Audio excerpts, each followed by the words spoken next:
folks, welcome to the podcast Defining Talent, where we get curious about that X factor or intangibles that we want in teammates to go deep and ensure that we're identifying that what we're actually looking for in new teammates that we're building, because we want to do big work together. And today I'm so excited to be joined by my good friend, GM of the Oakland Spiders and all-around wonderful human, Jackson Stearns.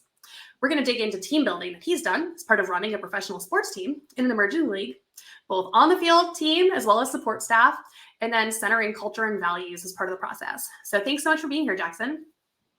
Thanks, Nikki. I am super excited to be here. Really appreciate you having me on. Obviously, we've worked together for a long time, known each other forever. And I am super excited for the conversation because honestly, I think you are much smarter than I am in many different ways. And I'm super excited to learn from you about team building and how you've been able to do it with Hustle Hunters. Because as an early stage team in an emerging sport league in a niche sport, I think that there's a lot of similarities in the spaces that we're operating in. So I'm excited to kind of talk through it and just get into some stuff, talking team building. Awesome. There's no surprise that I'm like a lifelong sport team person and am now hooked into the startup scene, right? There's so much overlap there that it's exciting. Yeah. Well, to kick things off, kind of want to get a sense from you, like, when did you start thinking about talent and team building, like as part of your career? Yeah, so funny enough, I would say probably when I was like 16. Our previous experiences together were in youth work with the YMCA. So I was like a summer camp counselor at 16, 17 years old when I got my first opportunity to be like the camp director. This was at an Oakland after-school program.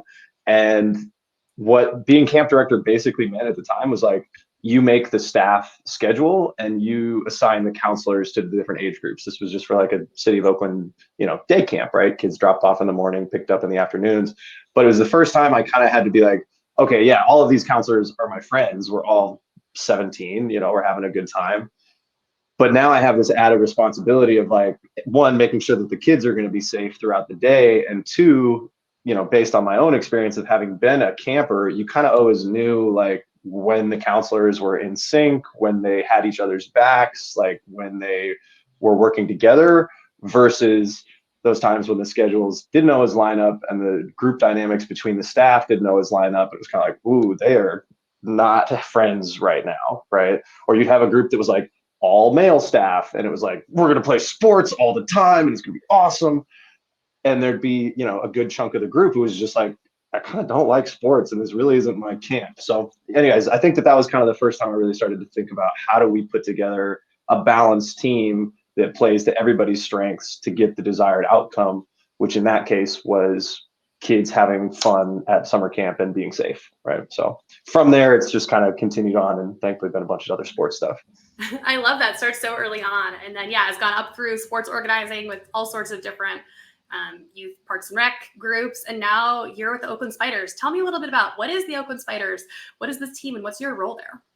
Yeah, so the Oakland Spiders, we are a professional ultimate frisbee team. So ultimate, for those who haven't heard of it before, it's a 7-on-7 team sport. You play it on an American football field.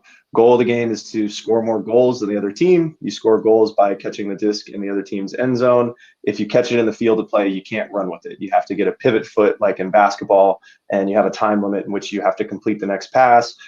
If there's a turnover or an incompletion of any kind, the team that was on defense, they get to pick it up and start going the other way right away. So lots of running, jumping, diving, super fun sport that I started playing in college. Sport's been around for about 50 years, but it wasn't until about 10 years ago that professional leagues got started up. So I was lucky enough, talented enough, whatever the case may be, to start as a player. Very good at frisbee, just in case anyone was wondering. Used to be. I'm now retired. It's bittersweet, and I'm figuring that part out. But so I started playing in college. The professional leagues got started up about 10 years ago, as I said, and I started playing in 2013. At the time, it was with the San Jose Spiders. Played for a long time. We all had the pandemic. That season got canceled. And during that season, there was an ownership change with our team. And so I had the opportunity to go from being kind of a player to being a part-time general manager, which essentially meant, not only signing the players, but also handling a lot of the front office logistics and operations that you would think of in kind of the bigger sports. So the league that we're in, the American Ultimate Disc League, It's got 24 teams across North America. We're playing our season from May through July, so we're actually in our season right now. And so my role the last couple of years, I started doing this full time as of beginning of last year, 2022, is again to handle the marketing, to handle the sponsorships, to handle the game day operations, to handle the social media, to handle the merchandise, and then go out and find the players and sign the college kids, sign the local club players, get them bought into what we're doing and the team that we're trying to build and create, and go out on game days and perform. So like our mission really is to entertain and inspire the community to live healthier, more connected lives through Ultimate. And we try to do that through those values of, grit, joy, and community. So that's been the journey for the last couple of years. And like I said, we're early stage startup kind of thing. We really want to keep growing. So that's very, very exciting space to kind of be in for an emerging sport. Yeah, I can almost hear the laughter of any like early startup person who's listening to this later, just hearing that long list of all the things on your duties, including like team building. Yep, we're all doing a lot of things and kind of figuring it out as we go for sure. Well, you mentioned kind of those core values, and I know a big part for you in the last 2 years has really been shifting from being a San Jose-based team into Oakland. You mentioned that you born and bred in Oakland. You've been working for the city of Oakland since you were 16. Tell me a little bit about that move and kind of what you wanted to accomplish with that. Yeah, so I think the biggest thing coming out of the pandemic, part of it was both like a want and also a necessity, right? So like coming out of the pandemic, the venue that we had played at in San Jose was not going to be available. So I knew we were going to have to kind of start from scratch no matter what. Again, my background being from Oakland, being in community work and youth work, like it just kind of seemed like a no-brainer that if you're going to try to build a sports team, you have to connect with the fan base. You have to connect with the community there. It happened to work out that City of Oakland was going to have venues available before some of the other surrounding cities. So that was just honestly like a stroke of luck. But once that came through, it was super, super exciting because it allowed me to then really lean into my personal values of community and serving our community and trying to build that. So I really wanted to just kind of take the approach of how do we get more fans? We have to introduce this sport to people be outside of Ultimate, right? There are a lot of Ultimate players. It's one of the biggest sports in college, but we have to introduce it to new people. We have to get them to fall in love with it the way that we did. So how do we do that? It's going to be through getting involved in the community, doing community service, meeting different stakeholders, meeting different groups, and really getting involved with the youth in our community, which that was kind of also how I ended up getting the job, was because of my background in youth work, because of the experiences that I'd had with after school sports, with summer camps, things like that. I felt like it was a pretty natural fit to apply some of the skills I'd learned there towards growing this team. And so now that's kind of where we're at in terms of trying to really, really connect with the youth in our communities and the stakeholders in different organizations that are affiliated with those families. Amazing. Yeah. So you mentioned like grit, community, and joy. So in addition to like kind of doing this youth piece, what other ways like in your day-to-day do those values come out? Well, I think, as an early stage founder, as a startup kind of thing, it's grit. It's definitely just a lot of trying to hustle and meet as many people as possible, talk to as many different groups as you can, while at the same time working with our internal team. And so, in our situation, 2021, I was the only part-time employee of the team, basically. And so everybody else was either on a volunteer basis or was a player that was signed to the team. This last year, same kind of thing, except I went from being part-time to full-time. Now this year, it's like, okay, cool. We've grown to the point where I can start to make those initial hires. I can start to try to connect with other people. So how do we bring those values of community, grit, and joy into the hiring process, into the recruitment process for players? And I think the ways that I've tried to kind of do that specifically is through a lot of one-on-one conversations with players, especially. We obviously, as a sport, we run tryouts, we have different workouts, things like that. And while I can come out and most people can kind of on an eyeball test see that, person A can jump higher than person B, person C can run faster than person D. The only way I'm actually going to kind of get a bit beyond that to figure out, is this the right culture fit from community grit and joy standpoint, is by having a conversation with them on the sideline, is by like getting involved with them. I'd love to learn more from you in terms of how I can make those conversations more impactful and hopefully, you know, avoid some of my blind spots and biases and, you know, preconceptions and misconceptions. But so that's one way that I've definitely tried to kind of incorporate that into kind of the on-field team.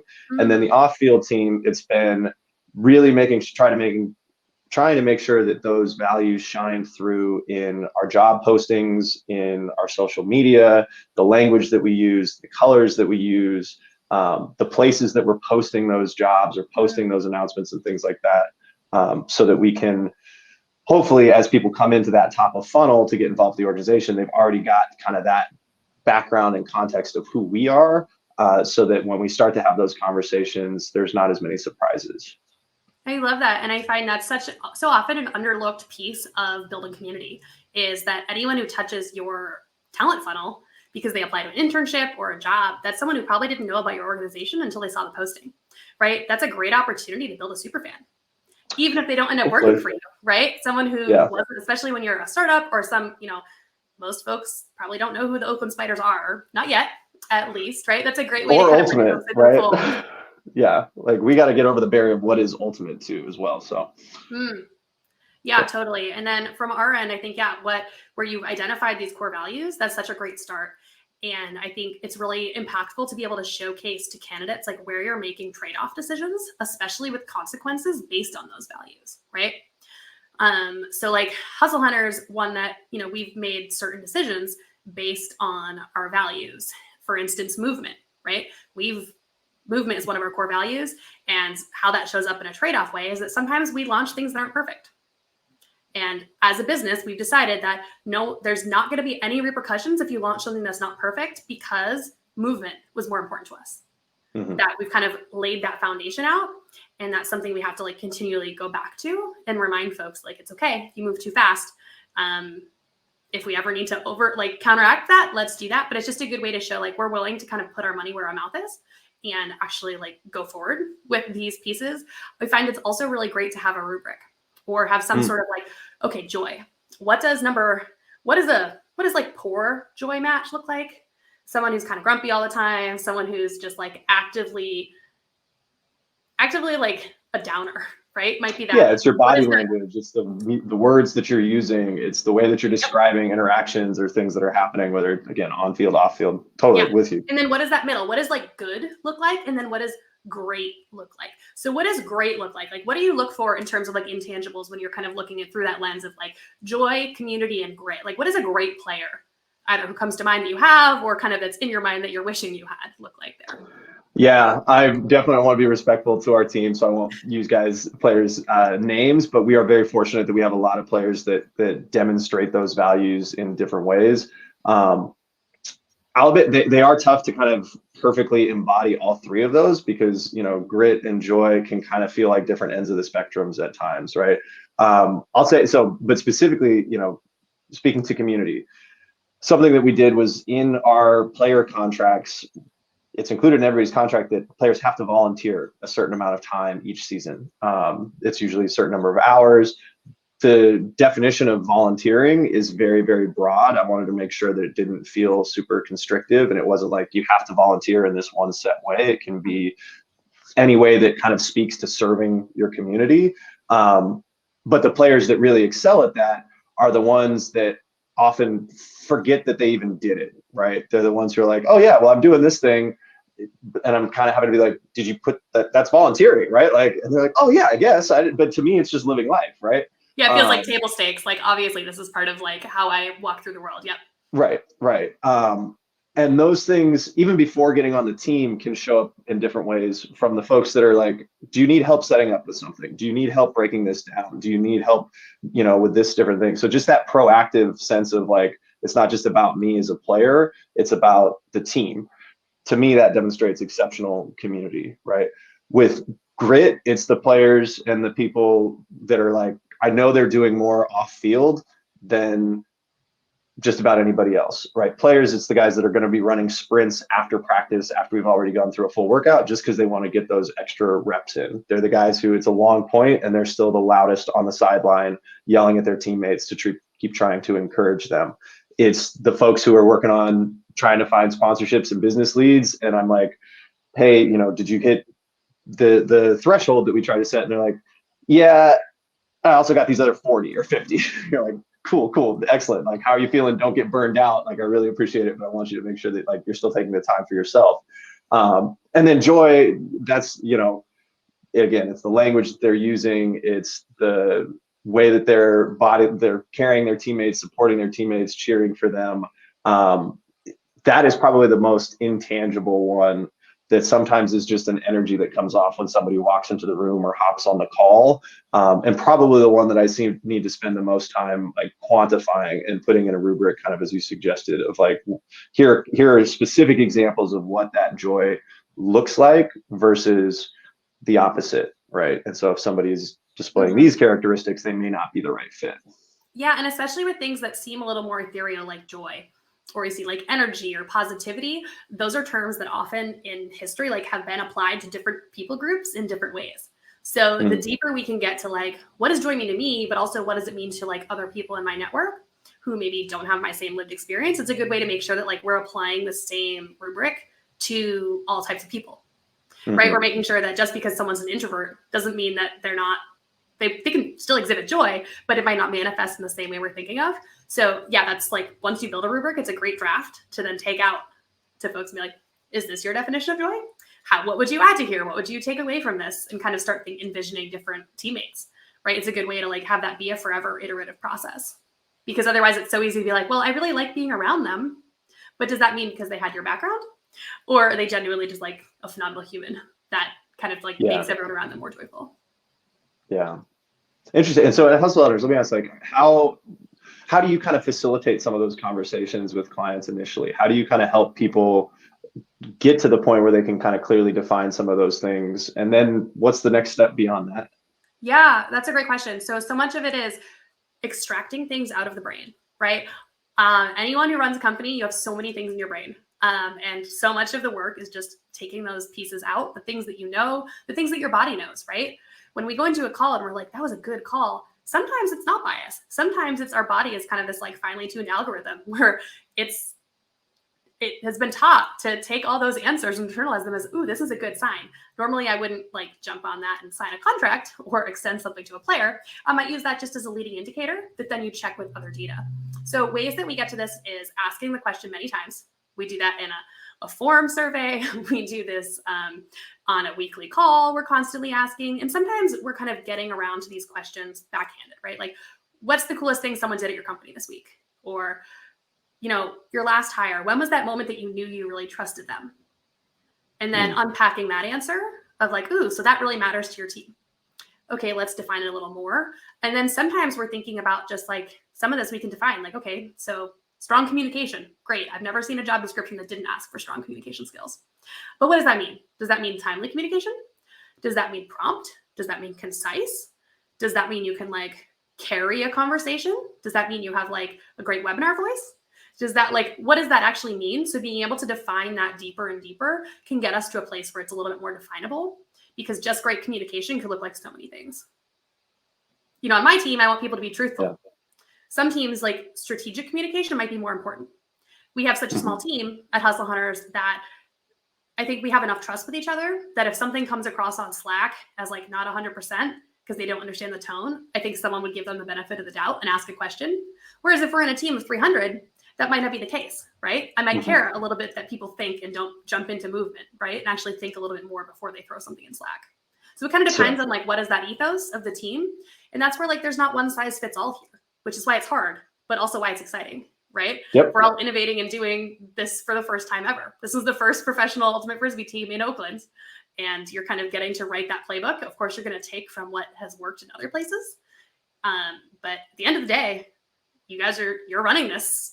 Yeah, exactly. Doing it and trying to do it, always having that community value centered, always recognizing like this is the first time. So we don't always have to follow the rules, but we have to continue to kind of check in on the roadmap and stuff. So it's definitely been fun and exciting. Thank you. That's great feedback in terms of how to kind of dive deeper into not just the values, but how those play out on a daily basis.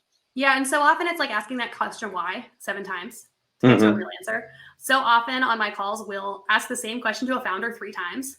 And the 3rd time they're like, give an answer, we're like, oh, that was very far from the first answer, but it means you actually got deeper, right? It's hard to like get out of the day-to-day tactical and actually like sit with something, because we don't give ourselves time always to sit with it. Well, I'm really curious to hear from you, Jackson. Many listeners might not know this, but Ultimate Frisbee is played pretty widely. And, I played Ultimate at a club level. And for a long time, that was definitely the most elite, highest level that Ultimate could be played. There was national championships, there's world championships with club teams. And that was kind of what a lot of players knew. It was paid out of pocket. You kind of had these like local teams. The Bay Area was definitely a hub for teams. And then there was this shift over to pro. And I think this is where a lot of early teams can kind of identify, we're all afraid that folks aren't going to be bought into what we're doing. Right. And I know that when you're playing on two teams at the same time, it's pretty easy to think like there's going to be some conflicts of interest. So can you talk to me a little bit about what that's been like for you and how you've kind of thought about that in building a team? Like, has that mattered to you? Have you wanted commitment long term? Are you okay sharing folks that are on your team? What does that look like? Yeah, that one's really fun and super interesting because of my lived experience of having been a player, just like you said, in both of those worlds, right? So when pro first got started, club was still the more prestigious arena to compete in, right? And so, as an athlete yourself, like, we want to compete at the highest level we possibly can. The best part of playing is the competition. It's trying 100%. It's like really just getting into that moment, right? Everybody always asks, like, what's your favorite part about playing Ultimate? When I'm playing, I'm not thinking about yesterday. I'm not worrying about tomorrow. I'm there. I'm in the moment, right? And so it's that moment when everything slows down and like, you're just throwing the disc around with your friends. Yeah. You're just doing it. And it could be playing basketball. It could be swimming. It could be, whatever that thing is for you, go get it. Like, that is by far my number one piece of advice to anybody I'm talking to, is like, find that thing and stick with it as long as you can. So club had the majority of, elite top end players, but it was expensive and you had to pay for it out of your own pocket. And it was acknowledged broadly by, the wider world. We all know who LeBron James is. Nobody's going to know who Jimmy Mickle is comparatively, unless you're in the Ultimate space, right? So when pro got started up, the value add was for a lot of players like, hey, you're going to get paid to do this. You're not going to have to pay out of your own pocket. But then we got into the peer pressure and the social dynamics of like, okay, well, who else is doing it? And because of rule variations between the two leagues, because of, on equity issues, adding referees, things like that, it was not an easy choice. It was not just a clear cut, well, like, oh, of course, we're all going to go do this thing. It was like, well, no, let's actually, do we need to? Do we want to? What we currently have is working for a lot of people. And so that was my experience for the first 4 or 5 years. I not only like captained the Spiders in San Jose as a professional team, I also helped found a club team in Oakland that was a ton of fun. And the manager and the owner of the Spiders at the time, in off-season conversations would ask us like, why are you guys still doing club? What is this? And the analogy, I had for him at the time was, which is not as relevant today, but it was basically like, look, we've all come out of college Ultimate, and it was like you were in the frat or sorority or social circle, you were with your best friends all the time, and it was just this amazing house party. You guys have built a mansion, but you built it right across the street from the house party. I don't need to leave the house party. Like, the mansion is nice, but this is where all my people are. You've given me nothing. And so when it became my turn to kind of have to navigate that conflict, some things had already started to change, mainly that the professional team did a really, really good job of introducing youth to the sport. And so new players had kind of started to grow up having already seen it. So they had more of a conception of like, I want to do that thing because it's more recognizable to the NBA or MLB or, things that I'm already familiar with. So there was already kind of a natural shift a little bit. But for me, it was, okay, what are the things that we're doing in pro that you really can't get in club? And it did come down to things like cost and merchandise and exposure. And how can I create the most professional experience for these guys that they wouldn't have access to in club? And having been a player for a long time, that was going to be things like strength and conditioning. It was going to be having a team nutritionist. It was going to be able to practice at like really nice fields. And so those have been kind of things that I focused on to support the team on the field over the last couple of years. And now that I'm older in my career and, have been playing for a little bit longer, I got to a point of recognizing, the game has given me so much. Like it kept me in college when I was struggling and didn't have a lot of friends. I, lost a dear friend, and outside of Ultimate and the game helped me overcome that through the community that I had, through the friends and people that loved me. So I was able to go back to it. So it was just, I got to this point, it was like, the game has given me so much. This is an opportunity for us to now share the game with more people who will also get something from it. It can also change their lives in positive ways. So from the beginning, that was also part of the messaging for players of like, look, we're going to give you a really, really cool experience. I'm not going to promise that you're going to be, an NBA player in terms of salary and amenities and things like that. Like, we're not there yet. We're early stage. This is a startup, but I'm going to give you the best experience I possibly can. And this is about giving that to as many people as we possibly can. So if you just want to show up and play Ultimate, that's honestly not really good enough for us. It's about showing up and playing Ultimate and giving it to other people and inspiring others to want to get involved, whether it's with Ultimate or another sport, but like wanting to get involved in that thing that it is for them. And I think that those two messages have resonated well so far with the players that we have, so that at this point, most of the guys on the team, there are many that are still doing club, but they've bought into the idea that we need to prioritize this first because it's slightly better for me personally, and it's better for the community that I want to be involved with. And I'm sure players will have different opinions on that, and some would say like, no, it's still club is this or pro is that, and that's totally fine. But just based on the experience thus far, I think that we're on the right track with trying to do those two things. Yeah, I remember when I was coaching at Oak Tech, one of the kids on the football team was like, oh, this sport? Oh, yeah, I know this because it got Oakland on SportsCenter, right? Oakland is a city that some of these professional teams keep leaving, and, playing at Fremont High or playing at Oak Tech, they're like, or at Laney, like, that's my city. That's up on SportsCenter top 10 because there's players that are there like through contracts with some of the professional leagues. And then I know like in terms of equity, it's important, not everyone can pay their way to go to a bunch of travel tournaments every year. That being on a pro team kind of gives that accessibility, especially now that there's women's leagues as well, to make it a little bit more gender equitable. Awesome. Any learning, I'm curious, like any general learnings you've got kind of in doing this, in hiring and building your teams that you can share with the crew here? Yeah, I mean, I think you kind of touched on it earlier already in terms of setting aside time to actually think and dive deeper into different subjects or ideas. I'm still learning, just like in basketball, right? Sometimes you got to slow down to go fast. You got to slow the offense down to be more successful. Like the time that I'm able to actually like slow down and think, okay, I know I've got a youth program this afternoon. I know I've got to get the social media stuff put out. I know I got to get the newsletter ready to rock. I need to follow up with these people regarding sponsorships, but like, actually, what do I need to be doing 9 months from now? What do we need to be doing 12 months from now? And what can I do today to help set me up for success that far in advance, is something that lots of founders are struggling with, lots of people are trying to do, but having to get that much more intentional about like this time is blocked on the calendar to do that.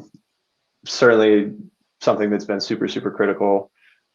The other one has been still trying to find joy, right? Making sure, I'd say that, on our team, when I started, there was, the players on the field, and then there were all the people that were making the show happen.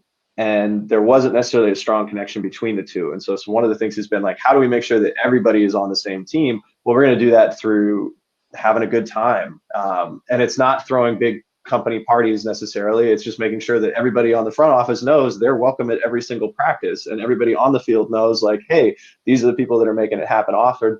And look, y'all play video games together.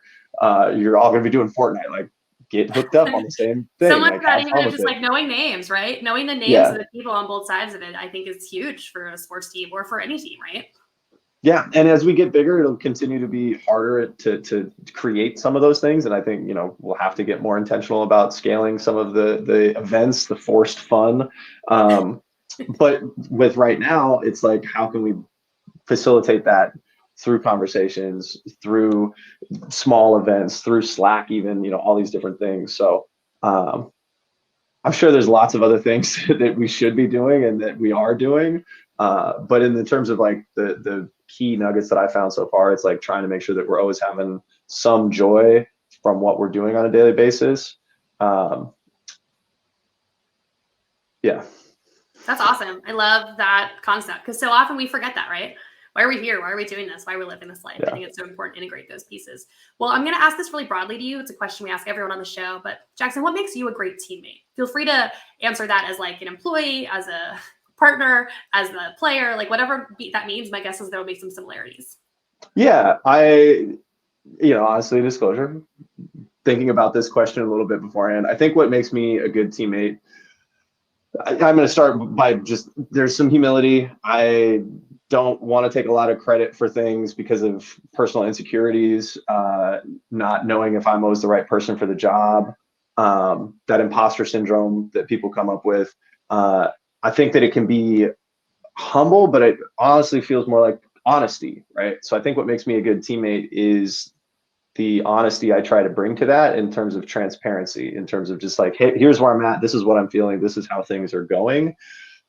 Combined with goofy joy, exuberance. I can be the loudest person on the sideline most of the time. I'm 6'4". It's hard to tell on as it's like I'm literally physically a big person, which is something even in this role I'm having to realize now is that like I can come off, as big and loud and scary, and I mean to come off as big and loud and goofy. And I'm having to recognize like, oh yeah. We're talking to a 19-year-old college kid who's doing this for the first time, and we haven't been teammates before on the field. And there's this power dynamic probably for you now, right? You're the boss. You're not just like another player. Yeah, it's a completely different power dynamic. So I'm just trying to be more intentional about how I build that relationship with the player initially, to be like, hey, look, don't worry. If you ever see me like getting super hyped on the sidelines, it's just because I'm really, really hyped up for you, and I want you to be as amazing as you are. So I think, yeah, the joy that I try to, and goofiness I try to bring to things. I think as many founders, I have a lot of ideas. They're not all good ones, but I can definitely just like throw out ideas and brainstorm some stuff. And then combining that with kind of this honesty and transparency is what I hope comes through in the work that I'm doing with our team and with the rest of our community. Yeah, well, being with you on a lot of this journey, I can definitely attest. That's what I see in you as a friend and as a leader for sure. So I love that. And then lastly, I think everyone who's listening here is like, we're ready. We're ready to get in the seats. How do we get to a game? How do we engage with the Spiders? How do we get part of this? Yeah, come on out. And you got to promote your local team as well, Portland Nitro. And the Portland Onyx. Nitro? Yeah. Portland Nitro, Portland Onyx. We have the Oakland Spiders and the SF Falcons. The Onyx and the Falcons are our professional women's teams locally. So as I mentioned, yeah, the Spiders season is actually going on right now. We play from May to the end of July. Best way to kind of keep up to date in terms of what's going on is to check us out on socials. We're at Oakland Spiders. Otherwise, at www.oaklandspiders.com. So we've got all of our schedules up. We've got 4 more home games this season, a couple in July, a couple in June. Currently 3-1, and it's a 12-game regular season. So we are trending in the right direction. We're 3rd in our division, but the 2 teams above us are both undefeated, and we get to play them this weekend. So we go to Salt Lake and Colorado this weekend. So hopefully by the time everybody's tuning into this, we are still trending well and gearing up for a playoff run at the end of July.